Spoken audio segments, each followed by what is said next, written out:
প্রথমে নজর রাখছিলাম মালদার দিকে, এবার নজর রাখবো তেহট্টের দিকে। ভোটের ফলাফল ঘোষণার ঠিক আগের দিন মা সিদ্ধেশ্বরী শরণাপন্ন হলেন তেহট্টের বিজেপি প্রার্থী। রবিবার সকালে নদিয়ার বেতাই সিদ্ধেশ্বরী মন্দিরে পুজো দিলেন ৭৮ নম্বর তেহট্ট বিধানসভা কেন্দ্রের বিজেপি মনোনীত প্রার্থী সুব্রত কবিরাজ।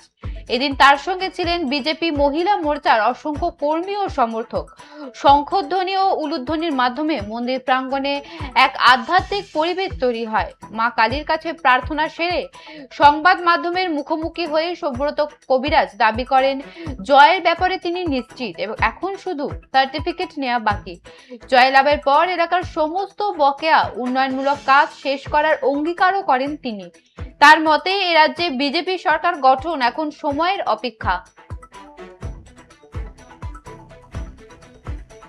সিদ্ধেশ্বরী মন্দিরে পুজো দিলেন বিজেপি প্রার্থী। ফল প্রকাশের আগে ভক্তি ভরে পুজো দিলেন বিজেপি প্রার্থী। ভোটের ফলাফল ঘোষণার ঠিক আগের দিন মা সিদ্ধেশ্বরীর শরণাপন্ন হলেন তেহট্টের বিজেপি প্রার্থী। রবিবার সকালে নদিয়ার বেতাই সিদ্ধেশ্বরী মন্দিরে পুজো দিলেন ৭৮ নম্বর তেহট্ট বিধানসভা কেন্দ্রের বিজেপি মনোনীত প্রার্থী সুব্রত কবিরাজ। এদিন তার সঙ্গে ছিলেন বিজেপি মহিলা মোর্চার অসংখ্য কর্মী ও সমর্থক।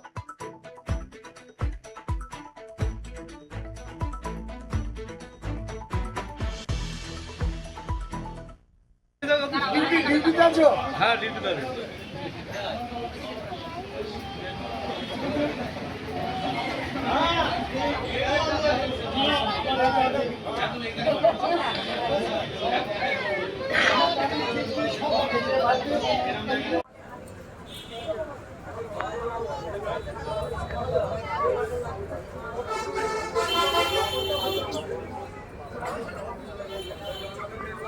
খালি পাই আছো।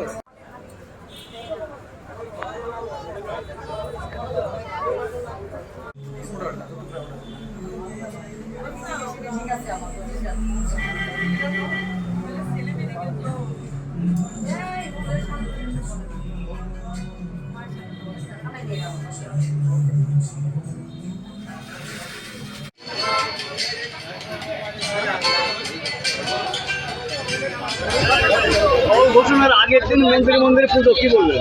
মন্দিরে এই জন্যই পুজো দিচ্ছি যে জয় ঘোষিত, অলিখিতভাবে ঘোষিত হয়ে গেছে।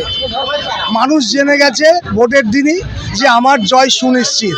সেই জন্য আজকে খুব শান্ত মেজাজে আমার সমর্থক কর্মী যারা আছে, বিজেপির ভক্ত যারা আছে, তাদেরকে নিয়ে আমরা শান্ত পরিবেশে আজকে বিজয় উৎসবের আগেই আমরা বিজয় উৎসব পালন করছি।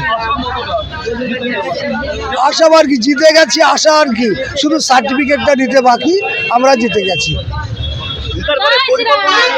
পরিকল্পনা মানুষের পাশে দাঁড়ানো এবং এলাকার সার্বিক উন্নয়ন, সরকারি যত রকম পরিষেবা সেগুলো যাতে আমার এলাকার মানুষ পায় সেই ব্যবস্থা করে দেওয়া।